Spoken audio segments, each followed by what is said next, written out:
ನಮಸ್ಕಾರ ಎಲ್ರಿಗೂ, ನಾನು ಶ್ರೀ.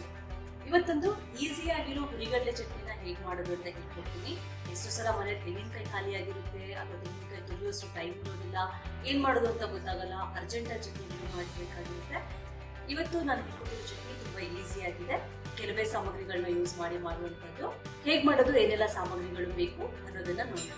ಹಸಿಮೆಣಸಿನಕಾಯಿ 5, ಬೆಳ್ಳುಳ್ಳಿ 4 ಎಸ್ಲು, 1 ಮೀಡಿಯಂ ಸೈಜ್ ಈರುಳ್ಳಿನ ಉದ್ದಕ್ಕೆ ಹೆಚ್ಕೊಂಡಿದ್ದೀನಿ, 1 ಟೀ ಸ್ಪೂನ್ ಅಷ್ಟು ಶುಂಠಿ, ಹುರಿಗಡ್ಲೆ ಅರ್ಧ ಕಪ್, ಒಗ್ಗರಣೆಗೆ ಅರ್ಧ ಟೀ ಸ್ಪೂನ್ ಸಾಸಿವೆ, 1 ಒಣಮೆಣಸಿನಕಾಯಿ, ಸ್ವಲ್ಪ ಕರಿಬೇವಿನ ಸೊಪ್ಪು, ರುಚಿಗೆ ತಕ್ಕಷ್ಟು ಉಪ್ಪು, 2 ಟೀ ಸ್ಪೂನ್ ಎಣ್ಣೆನ ನಾನು ಇಲ್ಲಿ ಈರುಳ್ಳಿ, ಹಸಿಮೆಣಸಿನಕಾಯಿ, ಬೆಳ್ಳುಳ್ಳಿ ಹುರ್ಕೊಳ್ಳೋಕೆ ತಗೊಂಡಿದ್ದೀನಿ, 2 ಟೀ ಸ್ಪೂನ್ ಅಷ್ಟು ಎಣ್ಣೆ ಒಗ್ಗರಣೆಗೆ. ಒಂದು ಬಾಣಲಿಗೆ ಸ್ವಲ್ಪ ಎಣ್ಣೆ ಹಾಕೊಳ್ಳೋಣ.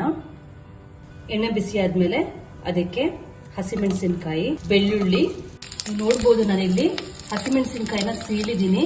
ಸೀಳದೆ ಹೋದ್ರೆ ಅದು ಸಿಡಿಯುತ್ತೆ. ಇದನ್ನ ಒಂದು ಸ್ವಲ್ಪ ಹೊತ್ತು ಮಾಡಿಸ್ಕೊಳ್ಳೋಣ. ಇದನ್ನ ಒಂದು ಪ್ಲೇಟಿಗೆ ತೆಗಿಯೋಣ. ಈರುಳ್ಳಿ ಹಾಕೊಂಡು ಒಂದು 2 ನಿಮಿಷ ಬಾಡಿಸ್ಕೊಳ್ಳೋಣ. ಜಾಸ್ತಿ ಏನು ಫ್ರೈ ಮಾಡಬೇಕು, ಕಲರ್ ಚೇಂಜ್ ಆಗಬೇಕು ಅಂತ ಏನೂ ಇಲ್ಲ. ಸ್ವಲ್ಪ ಅದು ಹಸಿ ಸ್ಮೆಲ್ ಹೋದ್ರೆ ಸಾಕು. ನೋಡಿ, ಇಷ್ಟು ಕಲರ್ ಚೇಂಜ್ ಆದ್ರೆ ಸಾಕು, ಜಾಸ್ತಿ ಹುರ್ಕೊಳ್ಬೇಕು ಅಂತ ಏನೂ ಇಲ್ಲ. ಆರಿಸ್ಕೊಳ್ಳೋಣ.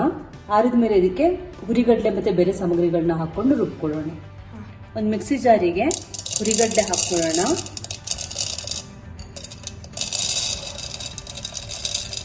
ಇದಕ್ಕೆ ಶುಂಠಿ, ರುಚಿಗೆ ತಕ್ಕಷ್ಟು ಉಪ್ಪು, ರುಬ್ಕೊಂಡಿರೋ ಈರುಳ್ಳಿ, ಬೆಳ್ಳುಳ್ಳಿ ಮತ್ತೆ ಹಸಿಮೆಣಸಿನಕಾಯಿನ ಹಾಕೊಳ್ಳೋಣ. ನೀರು ಹಾಕೊಂಡು ರುಬ್ಕೊಳ್ಳೋಣ. ಮೊದಲು ಒಂದು ಕಡಾಯಲ್ಲಿ ಸ್ವಲ್ಪ ಎಣ್ಣೆ ಹಾಕೊಳ್ಳೋಣ. ಒಗ್ಗರಣೆಗೆ ಮೊದಲು ಸಾಸಿವೆ ಹಾಕೊಳ್ಳೋಣ. ಇದಕ್ಕೆ ಒಣಮೆಣಸಿನಕಾಯಿ, ಕರಿಬೇವಿನ ಸೊಪ್ಪು. ದಿಢೀರಂತ 5-10 ನಿಮಿಷದಲ್ಲಿ ರೆಡಿ ಆಗುವಂಥ ಚಟ್ನಿ ಇದು. ಒಂದ್ಸಲ ಮನೇಲಿ ಟ್ರೈ ಮಾಡಿ ನೋಡಿ. ನಿಮಗೆ ಇಷ್ಟ ಆದರೆ ನನಗೆ ಕಮೆಂಟ್ ಸೆಕ್ಷನ್ ಅಲ್ಲಿ ತಿಳಿಸಿ. ಇನ್ನೊಂದ್ಸಲ ಭೇಟಿಯಾಗೋಣ ಇನ್ನೊಂದು ಹೊಸ ರೆಸಿಪಿ ಜೊತೆ.